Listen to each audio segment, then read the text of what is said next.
Is Zimbabwe heading toward a constitutional crisis? That is the warning coming from former finance minister and constitutional lawyer Tendai Biti, who says Constitutional Amendment Bill No. 3, commonly known as CAB3, could fundamentally change Zimbabwe's democracy. In one of his strongest attacks yet, Biti has called for the complete withdrawal of the bill, describing it as a threat to the constitution approved by millions of Zimbabweans. But is CAB3 really a danger to democracy? Or is it simply a constitutional reform being turned into a political battlefield? Let's break it down. Zimbabwe's political debate over Constitutional Amendment Bill No. 3 has intensified after Tendai Biti and the Constitution Defenders Forum publicly demanded that the proposed legislation be withdrawn.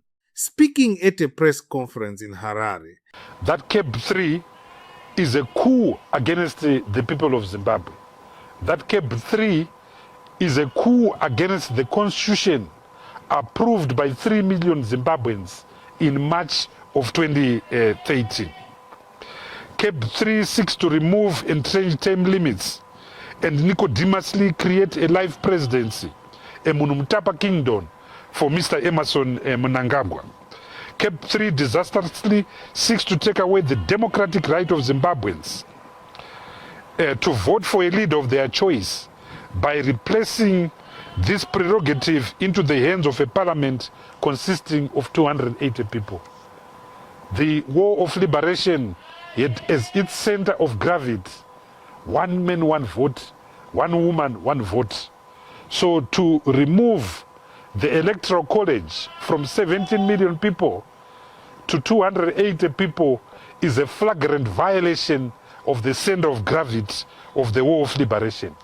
It's a reversal of decades and decades of the struggle for decolonization. Ahead of Parliament's second reading debate, Biti accused the ruling ZANU-PF of attempting to push through constitutional changes without obtaining broad support from ordinary citizens. According to Biti, the proposed amendments could have far-reaching consequences for Zimbabwe's democratic system, and he did not hold back. In his remarks, Biti warned that the country could be heading toward what he described as a point of no return if Parliament proceeds with the legislation. Those are strong words, and they show just how serious this debate has become. To understand why CAB3 is causing so much controversy, we first need to understand what is at stake. The Constitution is not just another law. It is the highest law in the country. It defines how power is exercised, it protects citizens' rights, and it sets the rules that political leaders must follow. That is why constitutional amendments always attract intense attention. When you change the constitution, you are not just changing a policy, you are changing the rules of the game itself. And many Zimbabweans believe those rules should only be changed with extreme caution. Biti argues that CAB3 undermines the principles contained in Zimbabwe's 2013 constitution. That constitution was adopted through a national referendum and received support from millions of Zimbabweans. According to him, the constitution belongs to the people. Therefore, any major changes should reflect the will of the people. He has gone even further. Biti described CAB3 as a coup against the people of Zimbabwe. Now, that's a very serious accusation. His argument is that the proposed amendments could transfer important democratic powers away from citizens and place more control in the hands of parliament and political leaders. One of the biggest concerns raised by opponents involves leadership succession and presidential term limits. Critics fear that the amendments could weaken constitutional protections designed to prevent excessive concentration of power. Biti alleges that CAB3 could pave the way for a form of indefinite political control by weakening existing safeguards. Supporters of the amendment reject that claim.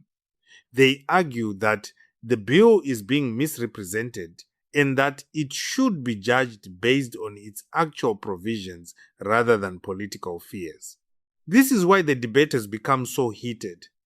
Both sides believe they are defending democracy, but they have very different ideas about what democracy requires. Another major issue is the public consultation process.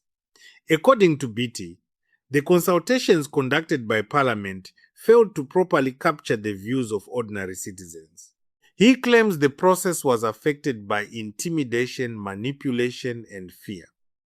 Because of this, he argues that Parliament should not proceed with debating the legislation until concerns about public participation have been fully addressed. This raises an important question. If citizens feel they were not properly heard during consultations, can the process truly be considered democratic? And if the process itself is being challenged, what does that mean for the legitimacy of the final outcome? These are the questions many Zimbabweans are now asking. Supporters of the government's position see things differently. They argue that constitutional amendments are allowed under the law and that Parliament has followed the required procedures. They point out that consultations have already taken place and that elected lawmakers have a constitutional responsibility to debate legislation. From their perspective, the process is functioning exactly as it should, and they believe the bill should be evaluated on its legal merits rather than political rhetoric. But here's where the story becomes bigger than CAB 3 itself. This is no longer just a legal debate. It is becoming a battle over trust. Do people trust Parliament? Do they trust the consultation process? Do they trust the institutions responsible for protecting the Constitution? Because at the heart of every constitutional debate is one fundamental issue: trust. When citizens trust institutions, constitutional reforms can be discussed calmly. When trust breaks down, every amendment becomes controversial and every decision becomes political. Political analysts say CAB 3 is quickly becoming one of the defining political battles of this era. Not simply because of the content of the bill, but because it touches on larger issues: power, leadership, succession, democracy, and the future direction of Zimbabwe.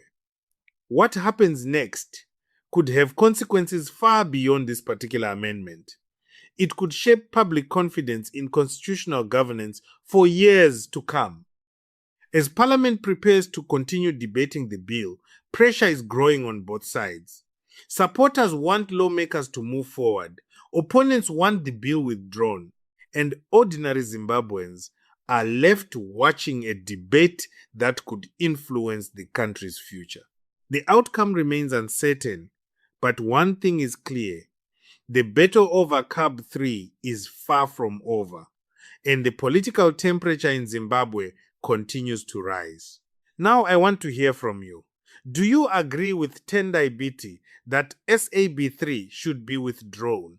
Or do you believe Parliament should continue debating the bill and decide its future through the normal legislative process? Do you trust the public consultation process that was conducted? And most importantly, who should have the final say when major constitutional changes are proposed to the people directly through a referendum or Parliament on their behalf? Drop your thoughts in the comments below. Don't forget to like, subscribe, and turn on notifications for more Zimbabwe and Africa news. Thanks for watching, and I'll see you in the next video.